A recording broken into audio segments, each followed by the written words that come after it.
So as we always do, welcome to Spiritist Conversations, where we have an informal conversations with friends, unscripted, unplugged.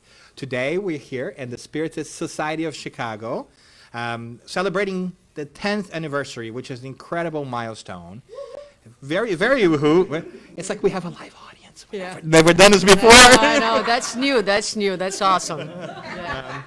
So it's like, now we know that at least like 10 people listen to this, Yeah. right? Because we always joke, at least I always joke that there's like 3 listeners out there. They're only people who listen to us. My mom and 2 more, kind of thing. But we're very excited to be here today to celebrate 10 years of the Spirit Society of Chicago. And we figured it would be a wonderful opportunity to take questions from the crowd, but also to talk about what is a Spiritist Center, right? And so we had some conversations earlier today about that, about this beautiful labor of love that has taken place here for 10 years. And I'm a little bit wowed by the fact that we're indoors, warm, a guy from California, a gal from Miami, and there's snow out there and we can see it. And we're like, oh, okay. But I want to let you have a second here to also know who else you're listening to today. So I'm Dan. I live in California, and I'm really excited to be here. Hello everybody, my name is Susanna and I am from Miami, and I'm also very excited to be here. It's the first time that I'm speaking today, so let me just take a second to congratulate you all in the celebration of the 10th anniversary. I was here 2 years ago, I believe in 2016, so it's been a long time, but I'm delighted to be here. Thank you for allowing me to be part of this, and just excited to be here with Daniel as well. Participating with that, and Daniel and Daniela, Dan, double Dan, and I'm right in the middle. Hi everyone, I'm Daniela and I live here in Chicago, and I participate here at the Spiritist Society of Chicago, which I'm very happy about. And I'd like to give a big thanks to Susanna and Daniel for being here with us today and for all the support throughout the 10 years that we are here. Daniel has been physically here more times than Susanna, but Susanna has been with us throughout this whole journey, really helping us, guiding, and providing fraternal assistance every time we need. Just call her. She's a wonderful provider of fraternal assistance. Doesn't have much time to talk, so I'm not going to put you on. Yeah, But call Susanna if you need. My number is? No.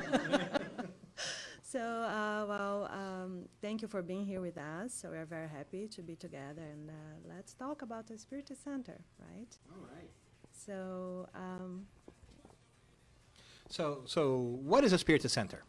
Right? It's a place that we come together in to do spiritism, to grow individually.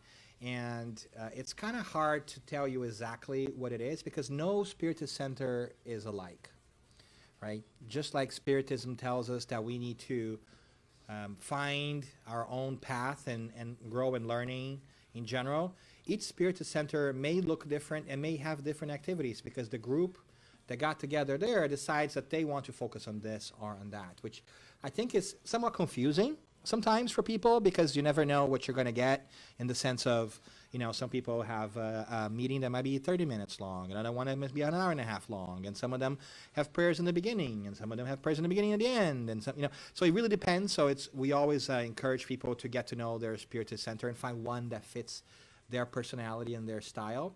And so the key thing for me is a place where we come to learn and practice Spiritism. What I think is most beautiful about it is that no one in a Spiritist center is ever making money off of it. It's a completely 101% voluntary endeavor. I say 101% because most of the times we are coming here working and we are helping sustain it financially. So it's actually sometimes expensive to be a Spiritist because you end up like working and paying for it. But somehow we end up happy about it, right? Which is questionable at best, right? But then again, this is where we are. So what else, Susanna? What do you think is noteworthy and interesting for us in general? I agree with you. I think I'm a little poor being a spiritist I know, right? because you plan the events, right, to raise money, then you buy the merchandise, and then during the event you buy the merchandise that you bought to provide. Isn't that like something like that? Okay. But I think one aspect that's really important to remember, and sometimes as we enter the Spiritist Center and become a worker, and the Spiritist Center becomes part of our day-to-day, right, lives, is to remember that the Spiritist Center is a lot more than the physical realm that we see, that we touch, and that we deal with on a day-to-day. Um, Not too long ago, I was talking to a group of Americans who go to our center, and I mentioned to them that that space, the space of the Spiritual Center, is a divine space. And it was interesting because one of the participants, he was really struck by this statement, and he he's studying with us, and he started to do some lectures, and he's very excited about spiritism. And so as people comes into the Spiritual Center, he reminds them. He says, hey, remember, this is a divine place, so it's a sacred space. And sometimes we lose a little bit sight of that. So this is a temple, a physical space for connection with one another. Yes, I think spiritual centers do a better service if they are joyful places, places where we can be with one another, like Daniel have said, share, nourish our souls through our physical and social contact. But there is a lot of things that go on that we don't see, that require a position of respect and an awareness. So, when we enter a hospital and people are being treated, right? You can talk, you can smile, but you don't yell. You behave in appropriate ways to favor all the healing that is going on in that place. And the spiritual center is very much like this. So sometimes we forget, for instance, that during our public meetings, right, there's a lot of healing taking place. When we study the works of Andrew Lewis, we learn that during these meetings, these are very favorable moments where, because we come in here and we change our frequency, as we attune to what's being said, from a frequency of our daily lives and our daily concerns, we come here, we attune to a higher message that really puts us in a position. It's kind of a pre-op. It prepares us for the interventions that are often done in our pure spirits, in our energetic beings throughout. A lot of people put an incredible emphasis on the work of passes, which have their place, and for sure. But they forget that during the public meetings, we are being attended. A lot of people are very concerned about becoming mediums and participating in mediums group. And they forget, for example, that if you are selling the book right there to someone, and you are attuned to what a spiritual center truly is, you know that the good spirits are right there with you. And if you are in a position of service and attunement, the person comes to you and said, I'm very depressed. I need something that can help me. And the spirits will tell you which book will best serve the person in that moment, right? So there are all these aspects, Daniel, that a lot of times we tend to get a little distracted and underestimate, perhaps, the importance of our behavior and the awareness of what a spiritual center truly is. Yeah, no doubt. And that leads me to, you got me going here. Susanna, because you're talking about the activities and everything else. And maybe one thing that we can talk to is what kind of activities, what kind of different activities take place in a Spiritist group, right? So Susanna just talked about two at least, right? She talked about the public meetings where we have here, and you just can come and be a part of this. Again, there's no charge ever to be part of a Spiritist group, right? What we generally have in the Spiritist groups, I think one thing that's kind of common is there will be a talk at one point in time of somebody trying to explain a little bit about what Spiritism is or what it teaches us, right? And if you're listening to this, chances are you have an inkling, right? But we can talk more about what Spiritism is some other time. So you have that. And then Susanna also mentioned mediumship, right? Which is something that a lot of people want to understand. They want to become mediums. They want to be able to more fully actively register the presence of the spiritual world and connect with the spirits. And sometimes we forget that we're all spirits, so we're already connecting with each other. So at the end of the day, there should be no distinction whether the spirit's wearing clothes, right, physical body or not. But there's that. So we also study mediumship oftentimes in the Spiritist group because Spiritism offers particular insights about mediumship in general, right? Maybe a topic for another conversation. Which is another thing we do. We have these conversations and we say, oh, a topic for another one, and we never go back, but we need to do that. That's right. And so there's the talks, there's the mediumship. She also talked about passes, right, which is basically a laying of hands that helps us rebalance our energies. What are the kind of things you can think of? Daniela talked about fraternal counseling. Oh, yeah, fraternal counseling. Right? Danny, tell us a little bit about that. Well, before going to fraternal assistance, going with what you mentioned you emphasized in your talk, and what Susanna mentioned, the importance of knowledge, right, of studying. So in order to understand what a Spiritist Center is, what exactly that we do here, right, what all these aspects that Susanna mentioned of the spiritual side, how we interact with the spiritual side. So we have all the resources that Spiritist offers us, starting with the foundation, which Allan Kardec brings us, and all the books by Andrea Lewis and other very important material that gives us this foundation, this knowledge, right, that we need in order to truly understand and benefit, right, of what happens here at the Spiritist Center. So, and fraternal assistance is nothing more than a dialogue, really, a conversation, right? There are trainings that the volunteers go through to be better prepared, qualified to provide this service. That is one of the activities at the Spiritist Center. And as Daniel mentioned, all activities are free of charge, and there is no catch. Right? It's important to mention that. And fraternal assistance is one of them, right? Actually, can I chime in really quickly here? Sure. Did we say that all activities are no charge?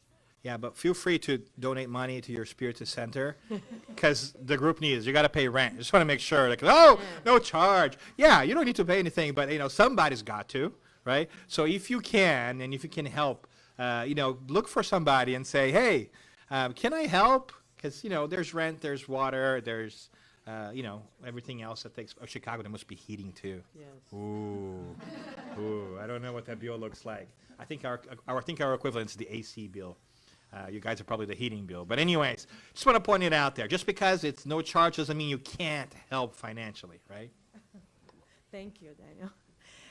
So again, it's a conversation. The trained volunteers will sit down with whoever feels that perhaps they're going through a moment of facing some challenge and would like to have an understanding of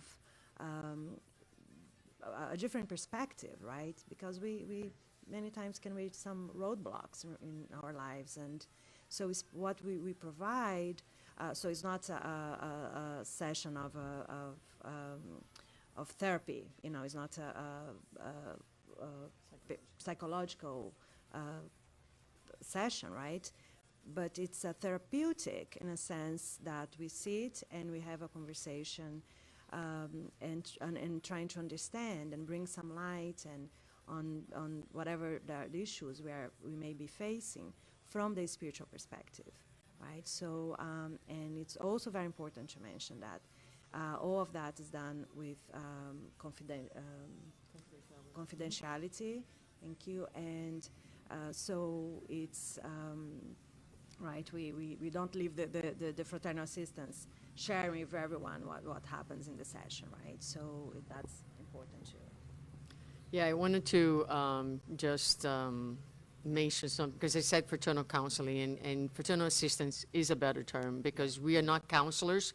We don't do counseling in any professional way.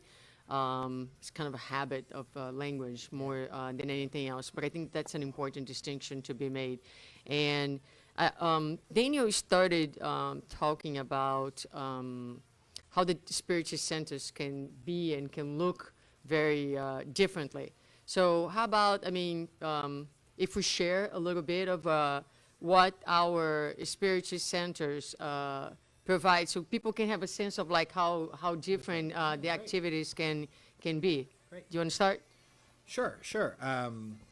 Yes, I think I should also say here that you don't have to go to a Spiritist center, right, to learn Spiritism. You can do that at home. As a matter of fact, I never really went to a Spiritist center until I was probably like 25 years old, because a lot of my Spiritist upbringing was reading and talking to my parents at home about things, right? But it's a wonderful idea to go to a Spiritist group, because you can interact with other people, right? And so when I was a little bit older, I was by myself. You know, it was great to go talk to people who have the same interests. But so for me out there in San Diego, I am more active in, and there's 3 groups in San Diego. Every once in a while I try to kind of go around and visit folks. But for our group, the Spirit Society of San Diego, we're a very small group, and we do all our activities in English, and we're like a room like this size, right? And what we do have is we have a lot of focus on the study groups. It's kind of like our bread and butter. We do mediumship as well, so we have 2 mediumistic groups with a 3rd one studying. Even though we're kind of small, we tend to kind of lean towards that just because it kind of happened. And we do study groups for the different books, right? Starting with the codification, Spirit's book, and everything else. And then we have 2 public activities that we call, one of them are Therapeutic Tuesdays, which is a 30-minute, a 20-minute talk about, you know, a topic. Generally is a chapter of the Gospels according to Spiritism, something uplifting that helps us understand. Then we have a little guided meditation for another 5 to 10 minutes. Then we have passes, and that's it for Tuesday. In 45 minutes, we're kind of done. We're doing the same on Sundays. We started a new activity on Sundays because folks wanted to do the weekend. So it's kind of similar too. But the bulk of our part is like small study groups, right? Which is, you know, a little bit different than than Susanna's group is. Because they have a lot more activities going on. I think she should tell you. Well, I'm also in Miami, and we have a huge community of Brazilians in Miami. So our group is a 12-year-old group right now. We hold 3 public meetings, 2 in Portuguese, because we had 1 public meeting in Portuguese, but we had about 120 people. And so we had to split in 2 different days to accommodate everybody. So now we have Mondays and Tuesdays, and Sundays we have our public meetings in English. We also hold right now about 8 different study groups. We have study groups before our public meetings on Mondays. We have 3 different groups studying 3 different books of the codification. Actually 2 groups, and Tuesday 3 groups. Wednesdays we have groups in English. So we have a group that studies the gospel right now, and then we have a group who is studying and developing mediumship. And this group does that study 2 times a month, and the other 2 times they are studying the works of Andrew Lewis.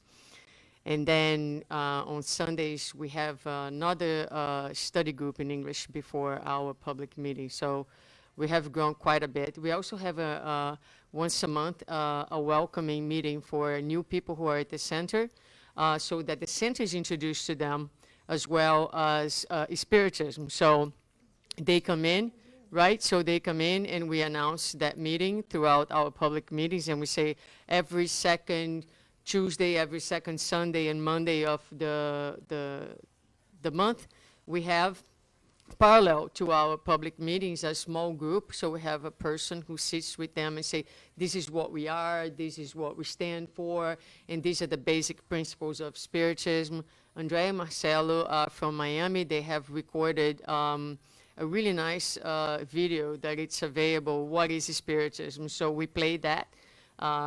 It's a short and very well done video. So that's another activity that we have. And the other important component is the charity work, right? So we have developed more recently. We're starting to visit places and things like that. But what we do, our group is not so characterized by that as other groups are. So instead of creating our own charity work, we support other groups in what they do. Great. So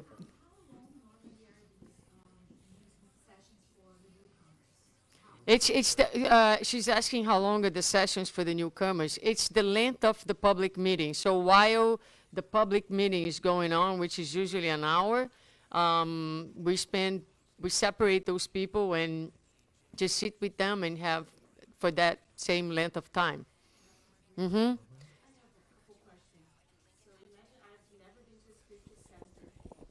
Say your name. Right. My name is Monica, and I'm interested in knowing. Imagine I've never been, and I'm listening to this, and I'm afraid of spirits. So I'm afraid what I'm going to find. So I would like you to talk a little bit about if I come for the first time, what's going to happen? And second question is, if I'm interested, where do I find a Spiritist center? How do I figure out if there is one close where I live that I could go to? All right. So how do I find a group? I'm afraid of spirits too. Yeah. I was going to say, like, ooh. Let's take the easiest one. Like, how do I find a group? So you Google it, right? And we actually have a project that I'm working on to actually map groups, but that's for the future. But I think that's number one. I think that the other thing, what's going to happen? Like, honestly, nothing exceptional is going to happen, right? The Spiritist group is not a place where you come in and there's going to be Spiritist communication for you, right? A lot of people actually come looking for that and say, hey, can I get a message from the spirits? And that's why I'm here. Where do I see the spirits that showed up? Show me where they are, right? I'm going to tell you that a vast majority of Spiritist groups are going to say, nice, that's wonderful that you want to know more. Have you read anything? Here's a book. Do you want to sit down and listen to a little bit about how it happens, right? So they are not, Spiritist groups are not phenomena-based, right? They are not a place for you to witness the phenomena. They're a place for you to understand Spiritism, and that means understand who you are and kind of work on yourself. Of course, the phenomena also takes place there, but for you to witness the phenomena and understand how it works, you first need to get a grip of what it is, because it's a difficult thing to have a mediumship meeting. It requires a team effort. There's all different kinds of things that go into it that it's important for us to be acquainted with and understood. Also puts you a little bit on the spot, right? Like anytime that somebody comes and says, you're so funny, tell me a joke, right? Like it puts you in the spot. The same thing with a medium, right? It's a little bit of the monkey dance, right? Like now you will talk to the spirits and give me a message. It doesn't happen that way, right? Most of the time, right? There's some exceptions, but so nothing exceptional is going to happen from a like splash. But something exceptional will happen is maybe you'll find some nourishment and some answers, and maybe you start making more sense of the world around us. And I think that's the real miracle. But let's ask these folks over here. Yeah, you Google it. I would like to mention the United States Spiritist Federation. Okay, so there is a federation. There are a few federations in this country. The Spiritist Federation of Florida, the Tri-State. Now we have different groups that are coming together in associations in California, in Maryland. But the U.S. Spiritist Federation, Georgia as well, and But you know, if you go to the website of the U.S. Spiritist Federation, all the affiliated centers to the federation are listed over there by state. So that's a place to find. I would like to mention the United States Spiritist Federation and thank them for their support for this event as well, as they are sponsoring my trip here. And so, but you know, it's interesting, the question about the spirits, right? And I cannot tell you how many phone calls that I get from people who are, you know, they either afraid or they are actually wanting to see the spirits and to get messages, and that's a big pull for people to come to the Spiritist Center. I remember doing fraternal counseling with one person, and she's asking me, but you know, can I talk to the spirits? And I look at her very seriously and I said, you are talking to a spirit right now in front of you. Yeah. And you know, and then I am a spirit. And then I said to her, and the spirits are also right here next to me. And believe it or not, I can hear them. And she looked at me, and you know, I wasn't really hearing them, but you know, every time you were doing any service for the good of others, right, as well as for the bad of others, because mediumship is a neutral possibility. So the connection, it's within the laws of the universe, right? So we're connecting by frequency. So it can really go either way.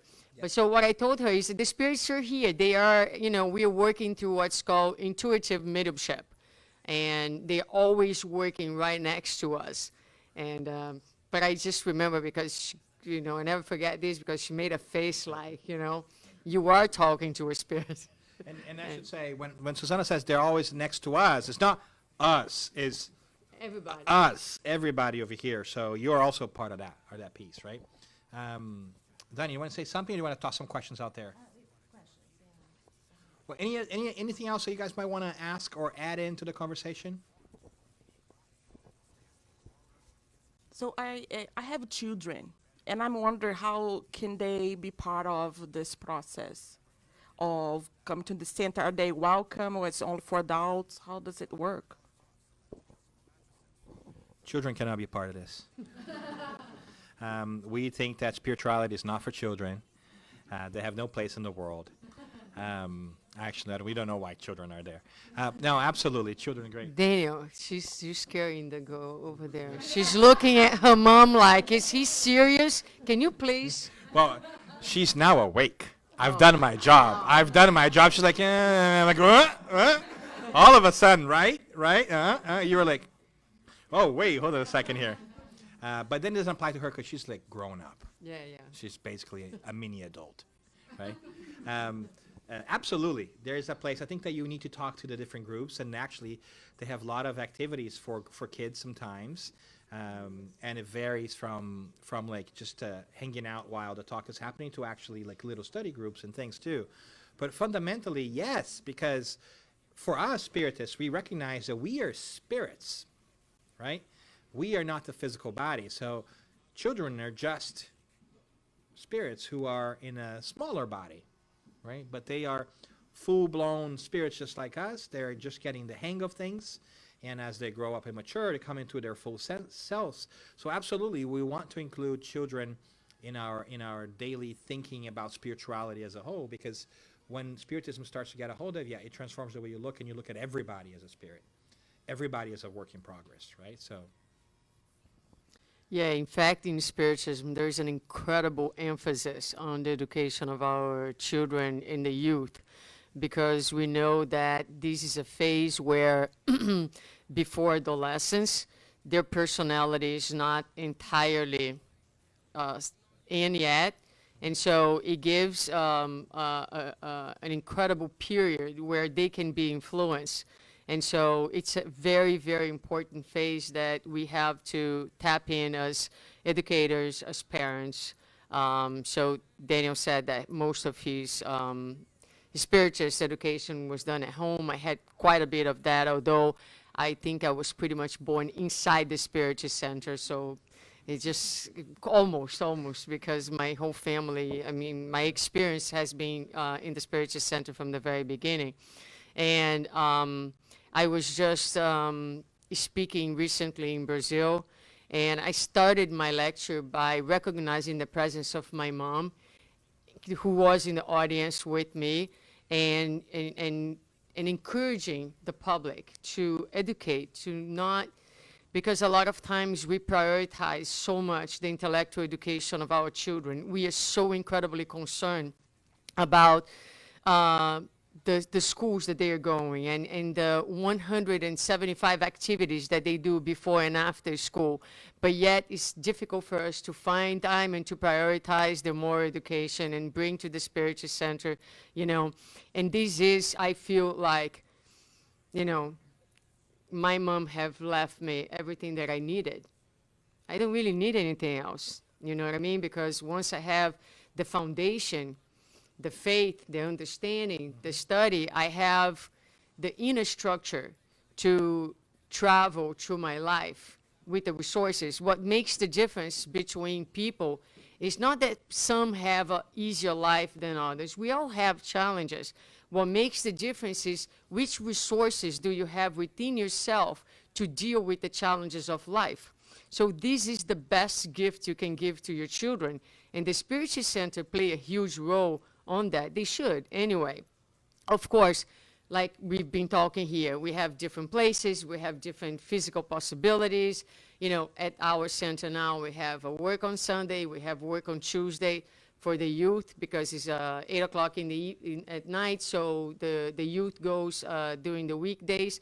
And Sundays, our meetings are at 11 a.m., so we try to get more of the children, the families, kind of replicating the church model. Sunday families go together, and that's what we are able to provide over there.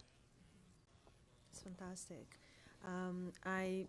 As you mentioned about your mom, just made me think about my own experience. I started attending a Spiritist Center. I was 11 years old, and I cannot say how grateful I am for my parents for allowing me, because my parents were actually practicing Catholics, but they were absolutely open-minded and supportive when I made the choice at 11 years old, you know, to go to start attending a Spiritist Center and start attending the youth programs that they had there. So, of course, in Brazil, we have the many more Spiritist centers, right, almost in every city. And I had one literally on the block that I lived. So I was 11 and I could walk there by myself. So it's a bit different, our reality, right? But so it's extremely important for the groups to provide those opportunities, right? So really quickly, just want to point out something very important, not so much. So this one was almost born in a Spiritist Center. This one at 11 wanted a Spiritist Center. At 11, I wanted to be a ninja. So clearly, we're at very different levels here. So I'm going to hang out with you guys.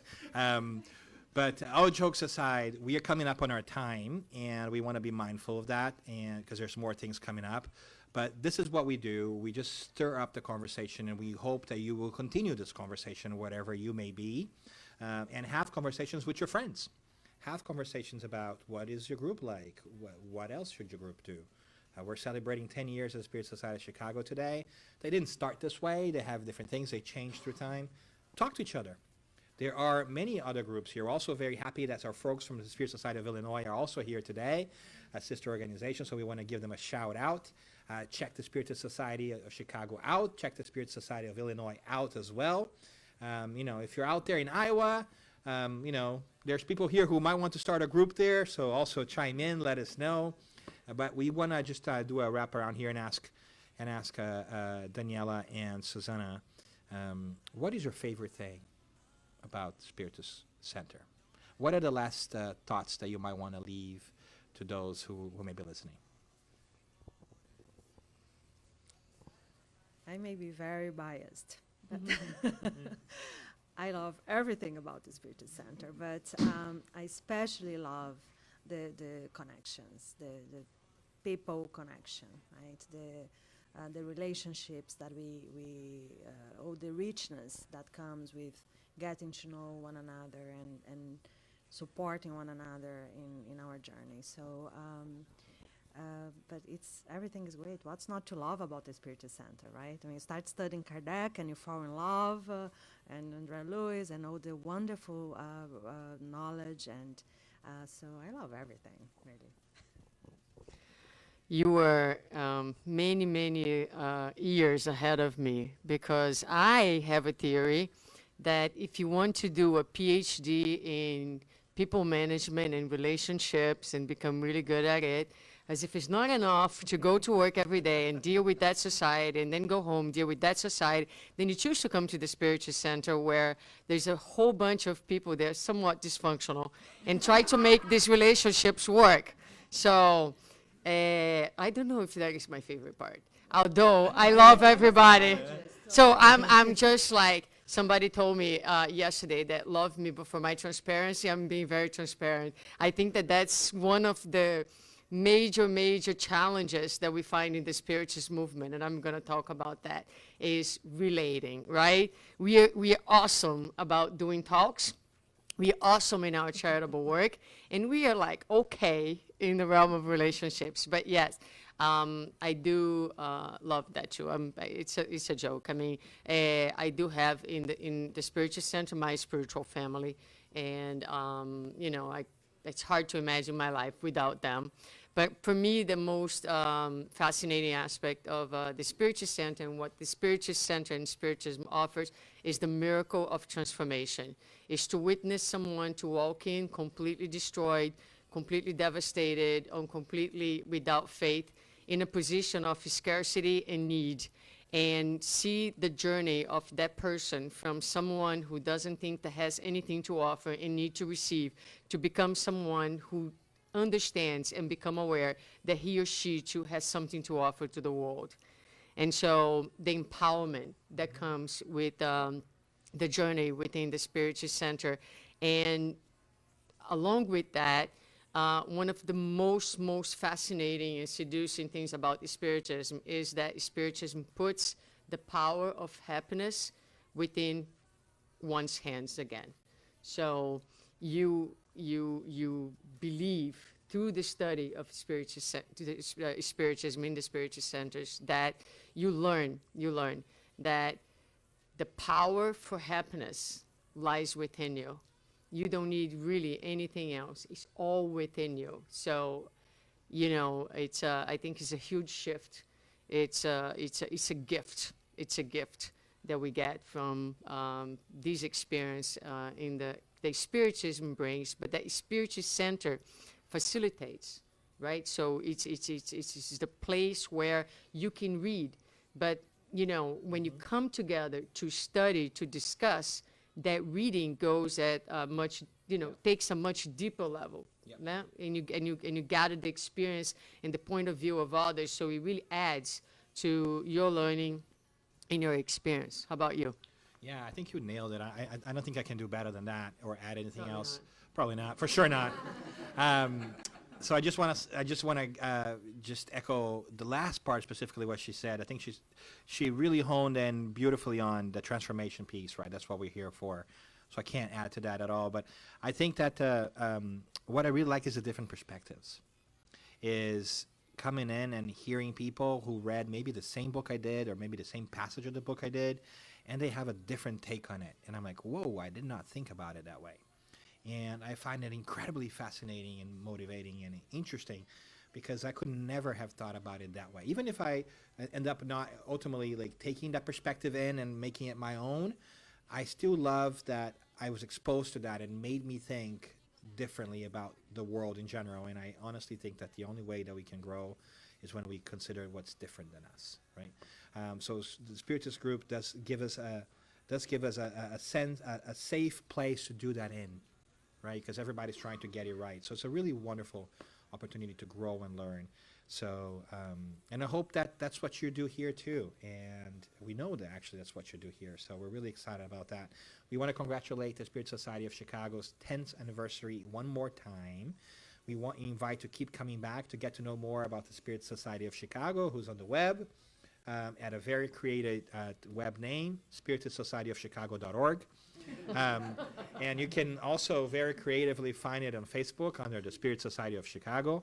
But we also want to invite you to get to know, if you are still listening, the Spiritist Conversations, which is what we do here. We have an incredible amount of programs recorded. There might be like 9. And so, or something like that. So stay tuned. And if you have questions, let us know. But keep talking amongst yourselves too. And one more time, congratulations. And we hope to hear from you again soon. Thank you. All right.